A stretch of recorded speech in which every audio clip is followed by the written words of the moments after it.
High friends, Bengali baby cat top টিটোতে তোমাদের সকলকে স্বাগত।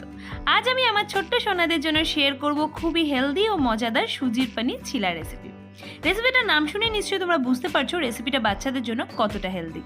আমি আমার মেয়েকে এটা সকালবেলার ব্রেকফাস্ট হিসাবে বা কখনো কখনো সন্ধ্যেবেলা স্ন্যাক্সে দিয়ে থাকি। তোমরা যে কোনো সময় দিতে পারো, ব্রেকফাস্ট, লাঞ্চ, ডিনার যে কোনো সময় কিন্তু এটা দেওয়া যায়। আমি এটা খেতে বেশ পছন্দ করি, ভিডিও দেখে আশা করি সেটা তোমরা বুঝতে পারছো। ওকে এটা যখনই বানিয়ে দিই খুব মজা করে খায়, এবং যখনই এটা বানানো হয় শুধু ও কেন, আমরা বাড়িতে সবাই কিন্তু এটা খাই। আজকের রেসিপিটা দেখার পর বাড়িতে অবশ্যই বাচ্চাদের এটা বানিয়ে দেবে। যাদের কমপ্লেন আছে যে বাচ্চারা রুটি তরকারি খেতে চায় না, চিবিয়ে খেতে চায় না বা সবজি খেতে চায় না, তারা কিন্তু এটা বেশ ভালো খাবে।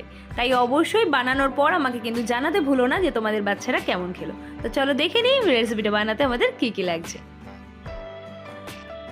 রেসিপিটা বানানোর জন্য লাগবে টমেটো, ছোট একটা টমেটো ছোট করে কুচি করে নিয়েছি, গাজর গ্রেট করে নিয়েছি, একটুখানি পেঁয়াজ কুচিয়ে নিয়েছি, সামান্য পরিমাণে ধনে পাতা কুচিয়ে নিয়েছি, একটু আদা গ্রেট করে নিয়েছি, লাগবে সাদা তেল, সামান্য পরিমাণে চিনি, সামান্য পরিমাণে নুন।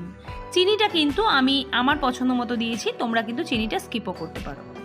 এছাড়া লাগবে ছোট এক বাটি আটা, ময়দা কিন্তু ব্যবহার করবে না, আটা দিয়ে করবে। ছোট এক বাটি ঘরে পাতা টক দই, ছোট এক বাটি সুজি, আর নিয়েছি অল্প একটু ছানা। আমি পাতিলেবু দিয়ে দুধটাকে কাটিয়ে এই ছানাটা তৈরি করেছি। তোমরা মনে করলে পনিরও ব্যবহার করতে পারো, পনিরটা করলে এইভাবে ভেঙে নেবে পনিরটাকে। আর লাগবে প্রয়োজন মতো জল। এবার একটা মিক্সিং জারের মধ্যে আমি সুজি, ছানা আর দইটা দিয়ে দেবো, দিয়ে একটা চামচের সাহায্যে খুব ভালো করে এই তিনটেকে মিশিয়ে নেব। এই তিনটে জিনিস ভালো মতো মেশানো হয়ে গেলে এর মধ্যে দিয়ে দেবো আটাটা। এরপর এর মধ্যে প্রয়োজন মতো জল দিয়ে আমি ব্যাটারটা তৈরি করব। চামচের মাধ্যমে খুব ভালো করে আগে এই ব্যাটারটাকে রেডি করে নেব, তারপর আমি মিক্সি চালাবো। মিক্সি না চালিয়ে নর্মালি হাতে গুলেও ব্যাটারটা রেডি করা যায়, তবে গোল গোল ডেলা হয়ে যাওয়ার সম্ভাবনা এতে বেশি থাকে, কারণ যেহেতু এটা আটা দিয়ে ব্যাটারটা তৈরি হয়েছে তাই একটু ডেলা ভাগ থেকে যায়। মিক্সিতে যেটা একদম স্মুথ ব্যাটার তৈরি হয়। মিক্সি চালানোর আগে আমি এই ব্যাটারটার মধ্যে স্বাদ মতো নুন আর চিনিটা দিয়ে দেবো।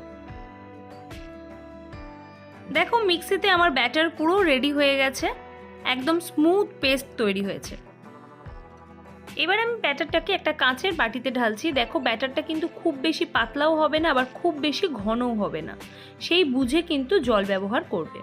এবার এই ব্যাটারটার মধ্যে আমি সমস্ত সবজিগুলো দিয়ে দেবো। আমি যে সমস্ত সবজিগুলো দিয়েছি এছাড়াও কিন্তু এর মধ্যে আলু দিতে পারো তোমরা এরকমভাবেই গ্রেট করে, ক্যাপসিকাম দিতে পারো, যদি বড়দের জন্য এটা বানানো হয় তাহলে কাঁচা লঙ্কাও কুচিয়ে এর মধ্যে দিতে পারো। এখানে যে সবজিগুলো আমি ব্যবহার করছি বা যে সমস্ত উপকরণগুলো ব্যবহার করছি সেগুলো কিন্তু 1 বছরের ওপরের বাচ্চাদের জন্য সবকটা জিনিসই খাওয়া যায়। তাই বাচ্চার বয়স 1 বছর হয়ে গেলে অনায়াসে এই রেসিপিটা দিতে পারবে। একদম ছোট বাচ্চারাও কিন্তু এটা হাতে ছিঁড়ে নিজেরা খেতে পারে, এবং বাচ্চারা যারা সবেমাত্র চিবাতে শিখছে তাদের ক্ষেত্রেও কিন্তু এটা খাওয়া অনেকটা সহজ, খুব নরম হয় এবং এটা কিন্তু খুব তাড়াতাড়ি ডাইজেস্টও হয়ে যায়। ব্যাটারটা খুব ভালো করে মেশানো হয়ে গেছে। এবার আমি 10-15 মিনিটের জন্য এটা ঢাকা দিয়ে রেখে দেবো। 10-15 মিনিট বাদে রান্না করব। রান্না করার সময় গ্যাসের ফ্লেমটা একদম লোতে রাখবো, দিয়ে প্যানটা যখন হালকা গরম হবে তার মধ্যে আমি সাদা তেল দিয়ে দেবো। সাদা তেলটা প্যানে খুব ভালো করে বুলিয়ে নিয়ে আমি 2 হাতা ব্যাটার এর মধ্যে দিয়ে দেবো। এবার এটাকে গোল করে একটা শেপ দেবো, যেমন করে আমরা গোলা রুটি বানাই সেরকম করে এই চিলাটা বানাবো।